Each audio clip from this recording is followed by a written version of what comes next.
हात तोडून त्याला भर चौकात बसवणारे आमचे राजे होते। आणि आज आपण जे बघतोय तर रस्त्यावरती महिलांवरती अत्याचार होत आहेत, त्यांच्या हत्या होत आहेत, त्यांना डांबून ठेवलं जात आहे, त्यांच्या वरती जो जुलूम केला जातोय त्याच्यावर अजूनही सरकार कारवाई करताना दिसत नाही। किती वर्ष माझ्या महिलांवरती ज्या अत्याचार झाले त्या अजूनही न्यायाच्या प्रतीक्षेत आहेत की आम्हाला न्याय मिळावा। अनेक घटना अशा झाल्या आहेत की त्या घटनांमध्ये आपण त्या वाचल्यात किंवा टीव्हीवर बघितल्या तरी अंगावरती शहारे येतात की हाच तो महाराष्ट्र आहे का की ज्या महाराष्ट्रामध्ये छत्रपती सारखे राजे होऊन गेले, ज्यांनी जर एका महिलेवरती कुणी हात टाकला तर त्याचे हात तोडून एक उदाहरण जनतेला दिलं की महिलांवरचा अत्याचार आम्ही सहन करणार नाही।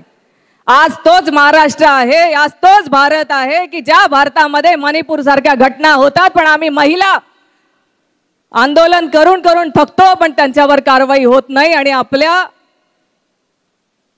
सारख्या अनेक लोकांना मान खाली घालावी लागते कारण महिला आज सुरक्षित नाही। तुम्ही सांगणार आहेत लाडकी बहीण लाडकी बहीण लाडकी बहीण करतात, आम्हाला लाडकी बहीण म्हणून जे तुम्ही 1500 रुपये देतायत ना, एक सुरक्षित वातावरण आम्हाला हवंय कारण आम्हाला अधिकार आहे सुरक्षित वातावरणामध्ये जगण्याचा।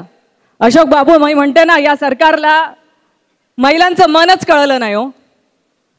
आम्ही महिला आहेत ना भावनिक असतो, आम्हा महिलांना 1500 रुपये देऊन तुम्ही जर म्हणत असाल की आम्ही तुम्हाला येत्या विधानसभेमध्ये मतदान करणार आहे तर मला वाटत नाही की माझी इथे बसलेली कुठलीही महिला त्याला हो म्हणेल। आम्हाला आनंद छोट्या छोट्या गोष्टींमध्ये असतो, महिलांचं मन हे छोट्या गोष्टींमध्ये असतं। आम्हाला आनंद केव्हा होतो जेव्हा आमचा पोटचा मुलगा एखाद्या नोकरीला लागतो आणि तो एखादा पेढा आणून आमच्या हातावर ठेवतो तेव्हा आम्हाला अभिमान वाटतो। माझा मुलगा जो मी रक्ताचं पाणी करून त्याला वाढवलंय त्या मुलाचा जेव्हा तो नोकरीला लागतो स्वतःच्या पायावर उभा राहतो तो अभिमान असतो मला। माझ्या माता भगिनीला अभिमान असतो की माझ्या वडिलांनी शेतामध्ये जाऊन जे धान्य पिकवलंय त्या धान्य पिकवलेल्या त्याला मालाला भाव दिला जातो आणि जेव्हा तोच माझा बाप घेऊन त्या हक्काचे मेहनतीचे पैसे घरी घेऊन येतो ना, त्याच्या चेहऱ्यावरचा जो आनंद असतो ना, तो आनंद बघून आमच्यासारख्या अनेक मुली आपलं सगळं दुःख विसरून जातात। आज मिळतोय का शेतकरी बांधवांच्या मालाला भाव?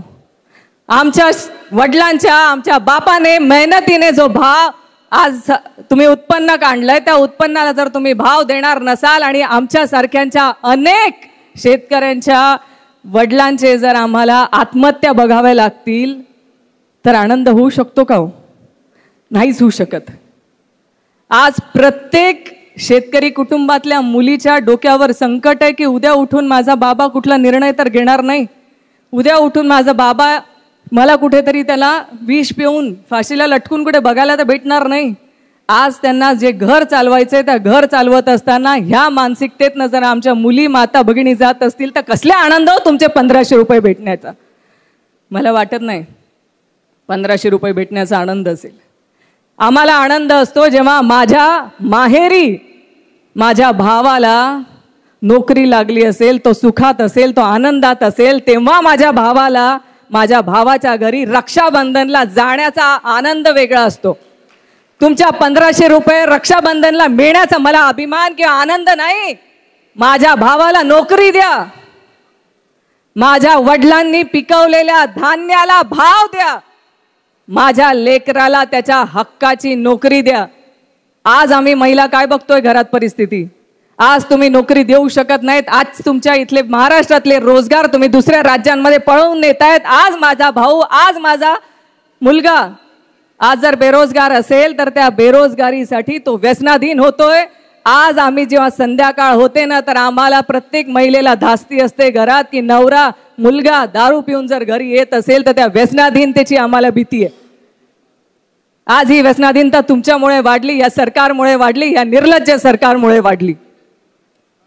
माझी एवढीच विनंती आहे माझ्या माता भगिनींना, हे लक्षात ठेवायचंय। 1500 रुपये देऊन तुम्हाला जे सांगतायत ना त्याच्यासाठी त्यांना जाब विचारा, कारण आम्हाला आनंद आहे, आमच्या परिवारातले लोक आनंदी असतील तर आम्ही आनंदी आहे। आणि एवढीच गोष्ट ह्या सरकारला कळत नाही, म्हणूनच बापू मी म्हणाली महिला अजून यांना कळल्याच नाहीत. महबूबबाई म्हणाले की आत्ता बारामतीचा निर्णय बघितल्यावरती त्यांना महिला कळाल्या. महिला अजूनही त्यांना कळाल्या नाहीत. त्यांना असं वाटतं महिलांचं मन आणि महिलांचं हृदय हे पैशांमध्ये आम्ही लोभाला बळी पडू आणि आमचं मत 1500 रुपयामध्ये आम्ही विकू. आम्ही हुशार आहेत, आम्ही हिशोबाला पण पक्के आहेत. आम्ही सगळं विचारतो आणि सगळा सारासार विचार करून आमचा निर्णय घेतो. त्याच्यामुळे मला माझ्या माता भगिनींवरती पूर्ण विश्वास आहे की त्या सारासार विचार करूनच महाराष्ट्रातल्या ह्या प्रत्येक माता भगिनी माझी विचार करणार आहे.